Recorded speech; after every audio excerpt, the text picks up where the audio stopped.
What's up? It's Matt. It's episode 128 of the Expert Roundup. I've got Andy from across the pond. He's got an accent that's not from Kentucky. We're going to find out where he's from and who he is in a couple seconds.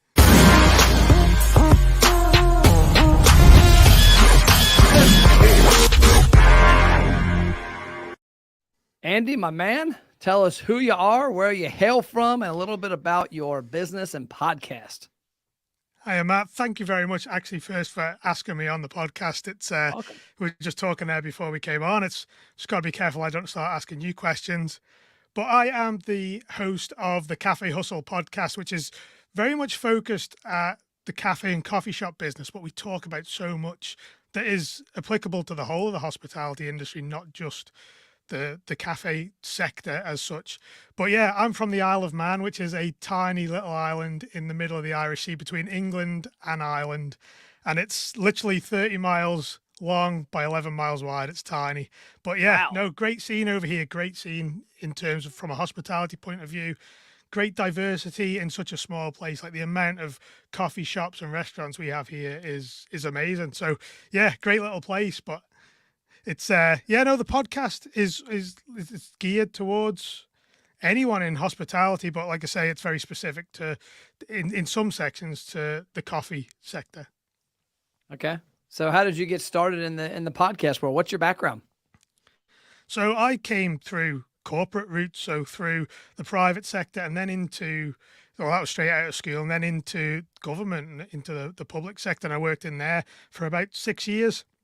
Okay. And we got into the industry. My auntie, she actually owned the cafe, and she fell ill, and we were then in a position where she offered it for us, and we basically took it over and ran it. We took it over in 2019, and it was literally we ran it the first year, built up some funds, did a full refurb, fitted the whole place out, and then bang, we were into pandemic mode. So it was a bit of a false start, but then again, in the Isle of Man here, we were extremely lucky for a time. We were COVID free for a good 8 months, to all the way through to January 21. From I think it was about May, we were COVID free, and we basically operated normally. We missed out on the tourist trade because our borders were shut, but we were able to at least operate in as normal as possible. So anyway, long story short, we then basically, when I took it over, we decided that we were either going to sell it on in March 2020 or have it running completely independent of me. That was our original goal. And basically COVID happened, and we were sort of in between the two. So we sold it in August last year. So the idea was we would then look at a location that was in a better location, basically more footfall, closer to the center of town. But with COVID the way it was at the time over here, we were then not COVID free. So we sort of delayed it a bit, and then all this inflation, the costs started to rise. And this was when the idea of the podcast came along. And it was all about really just trying to share and have conversations with people, like amazing people in the industry, like there is so many of them, about different things, and trying to help other people who may not have thought about ideas, like particular ways of doing it, some tools that they use and strategies to grow themselves. And it's just all around having those conversations. So we're having 3 episodes a week. Most of them are interview episodes, which is quite amazing, really. And we're coming up, just planning the 100th episode. So I'm trying to get some big names lined up for that one. So That's awesome. Anything I can do to line some people up from the mainland, let me know over here in the United States. And good man. you guys, it's a different world where you're at, but at the same time, it's still hospitality. It's still treating people with the generosity and putting a smile on their face. So talk about a couple things. Experience. Yeah, experience. Talk about a couple things that you've seen recently, that you've talked about in your podcast, that will resonate with the viewers and listeners. The biggest thing for me is leadership, and I think how we treat our people in the industry, and this is not just in the UK or in the US, this is worldwide now, but I think that is now the biggest place where, as a whole industry, we need to step our game up. I think the days are gone where we can expect people just to work because they're getting paid and they should just want to come to work. I think there's got to be a real marked change so we can, one, attract people back, but two, the most important thing is retain them when they do come back and start working for us. So that's the biggest thing at the minute around the conversations I have. It's very much my passion, though, coming through before I was in hospitality, I sort of had an epiphany moment when I was under one of my managers at the time. And it's like I was picking up his slack. And the real moment of truth for me came when he basically threw me under the bus. And I was sat there, and genuinely the thought for me was like, how do people learn how to lead when, this is the type of thing they have to deal with? Their superiors are trying to basically save themselves and throw everyone else, like I say, under the bus. Yeah. So that was the big moment for me. Like I wanted to start talking about leadership from that point and start to try and educate people on how we can interact better with our teams and develop them.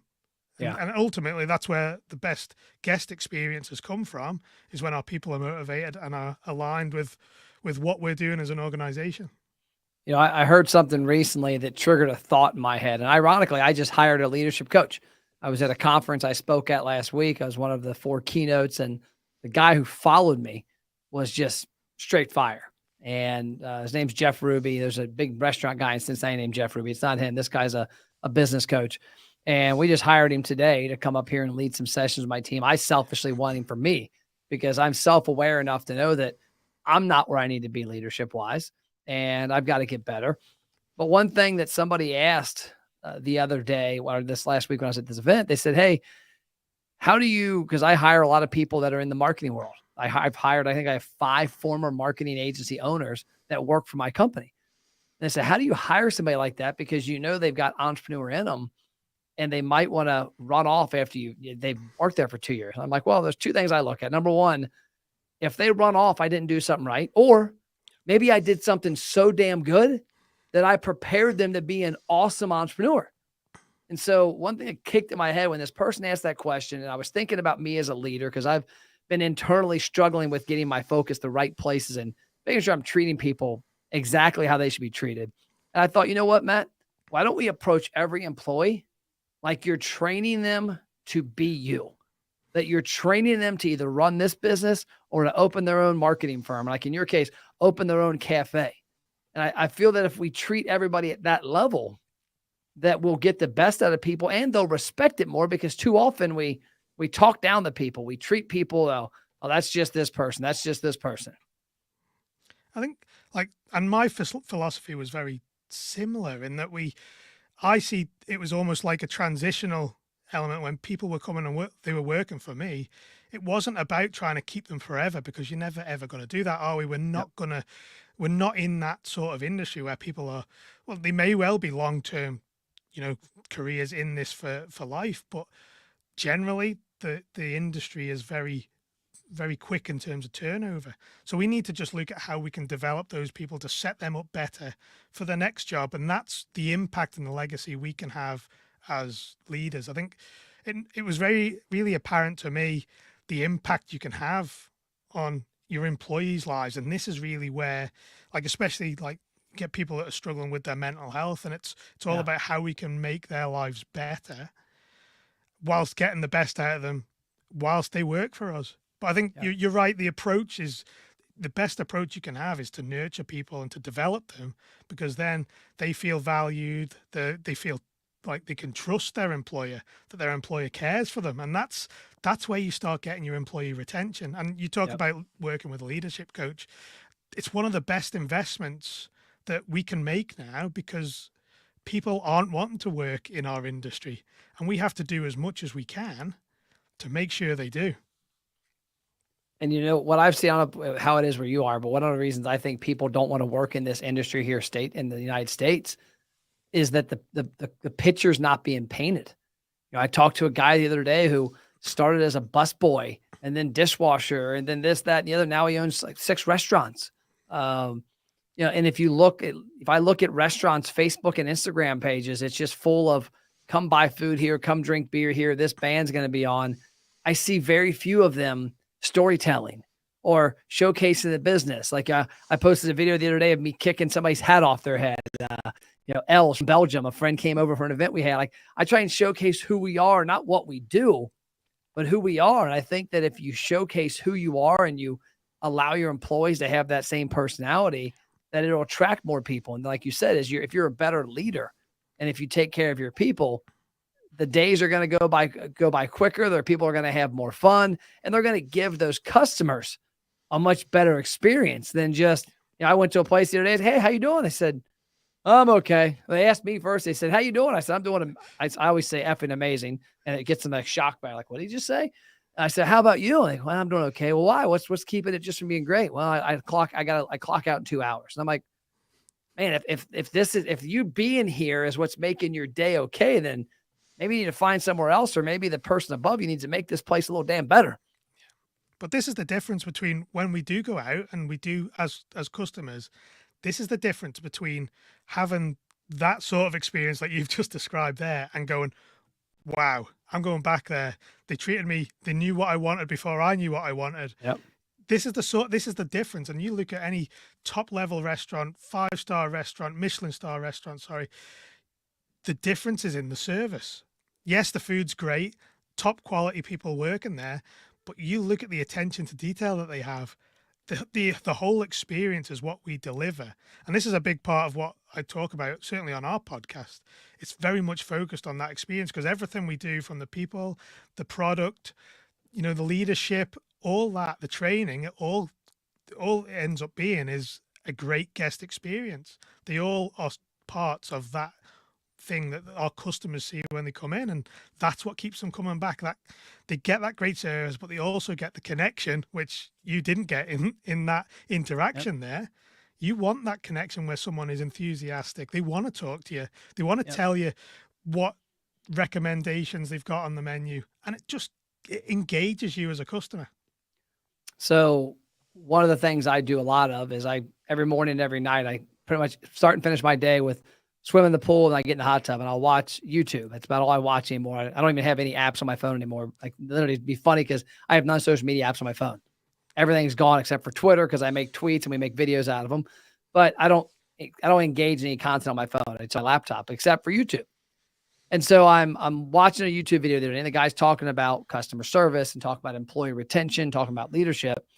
And he was talking to this guy at a hotel. The guy was working at a hotel in Las Vegas. I wish I could figure out what podcast it was, because it was really cool. I think it might have been Kevin O'Leary. But he made a comment. He said the guy was unbelievable. And he asked the guy, he's like, man, you really enjoy this job. He's like, I freaking love it.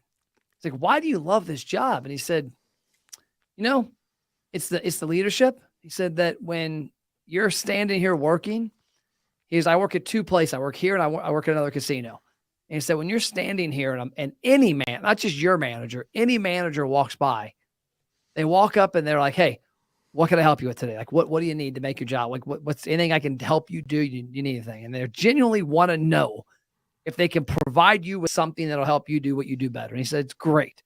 The other casino I go to, the manager are on the lookout to catch you.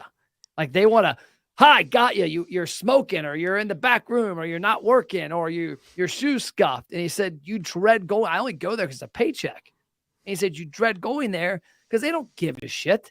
They just want it. They're managing you, not helping you deliver an experience. But the difference is, and then these people that are oppressed in a way, and that's what it comes down to. They just go into their shell. They're scared of going that extra mile for a customer in case it's the wrong decision and they get reprimanded for it. And it just takes that character away from that whole experience. And I know I keep coming back to experience, but that is essentially what we're in the industry of. People to people, experience given. And I think when we talk like that, and you talk about the managers when he's working in the hotel, like, I seen it firsthand. It was when I was in the one of the government jobs that I was in. No one would speak to the cleaners. And I know I came down the stairs one day and I said, hey, how you doing? Started a casual conversation just as I was leaving. And it's like I was staring, like I had 2 heads. And this is the impact we can have. Even they weren't under me, they weren't direct, but it's that level of engagement for people, the smile on that person's face. And that was a real eye-opener for me, like how much of an impact you have just saying hello to people. And just like the story you've described there, that person then is the chests out, that they hold themselves differently when they get noticed. And that's what the Yep. reality is when it comes to real top level leadership. Do you know who Grant Cardone is? No, haven't. So he's an American businessman, billionaire, big in the real estate world. But he was on a show on Discovery Channel. And if you look him up, he's pretty in your face. Like if you think I'm in your face with orange, like he's going to kick you in the nose. But he was on a show on Discovery Channel during COVID, when COVID hit originally, called Undercover Billionaire, where they dropped you in a city, different name, like his name was Lewis something, but different name, a truck, a vehicle, I think maybe like $100 cash and a phone. And you couldn't use your name, couldn't use your connections, and you had to work under that new identity. And whoever created the most successful business in I think it was like 90 days. It was 90 days, wasn't it? Yeah. Yeah. Won the competition. And he ended up, I don't want to spoil, but I think he won. But the part of it that cracked me up was he was at one point, he didn't look him normal self. He was a little disheveled looking. And he went in and he went and met with this real estate guy, and this real billion in real estate under his umbrella, and just closed like a $300 million deal the day before the jet landed, his own jet at the airport. And he's in the office with this real estate guy, just trying to network and make connections. And the guy's treating him like shit, treating him terrible. And he's like, he's big leaguing him. He's like, I just closed a $30 million deal. And Grant off camera is like, I so wanted to shove down his throat. I just did a $300 million deal. Like I wiped my nose with $30 million deals. And so he couldn't. Well, then you fast forward to the show's over. And there were two people, one business, which he ended up working with and helped create a business. They became good friends. They created a multi-million-dollar business, like an 8-figure business or 7-figure business pretty quickly. And he's friends with them. And here's this other guy that was in the presence of somebody that is the mecca at what he does. And had he treated him like he treated everybody, or like the higher ups, he would have had a relationship after that show. And next thing you know, he's in with some good people in his business, but he treated Grant like shit. Grant made a point of it after the show and said, this is a guy that would have benefited greatly from knowing me. And now he's not. So it kind of hits what you're talking about, that cleaner in the stairwell. But you don't know, and in our industry, you don't know who's going to walk into the place that you're working. You could have the same sort of thing, casually someone coming in. If they have that great connection with you, that could be a massive opportunity. If they, if they wanted you in their business, you could have that sort of situation. And we've got to look at how we motivate our teams. Yes, we need to give them great training, but I think one of the big things that I talk about on the podcast as well is having a mission, a vision, and values, because that then gives everyone a direction. Everyone's steered in this. They're working towards this bigger goal, not just motivated by money. It's not just the one thing that people are going to your business for and working for. They're working towards something a lot bigger. And that can even just going through that process of developing that and implementing it, communicating it properly, you need to then, that just gives your team a great direction to work on without even you having to crack the whip, which is obviously not the best way of getting people to do the job anyway. But these tools that we can implement are really fairly simple, but it makes such a massive difference to the business as a whole. Oh, I added that to the banner. I had to type it. I had to get a picture with my phone because that's strong. I actually just put some stuff in our team the other day talking about, I know what our mission as a company is. I know what our vision is. I kind of know our values, but we haven't stated them.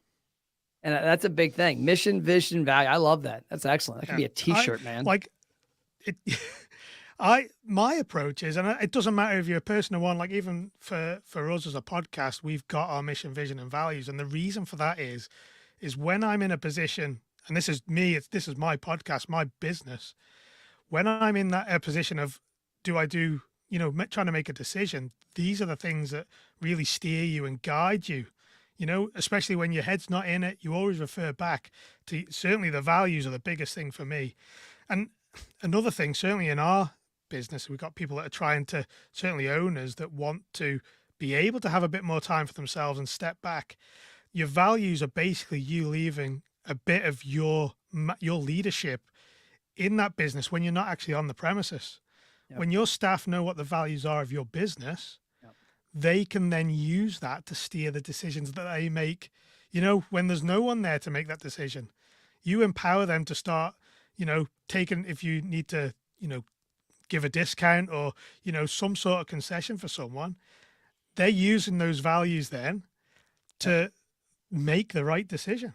But it's not even, that's huge. It's not even just, honestly, I am so passionate about this particular part of, you know, leadership. And that's where it comes from.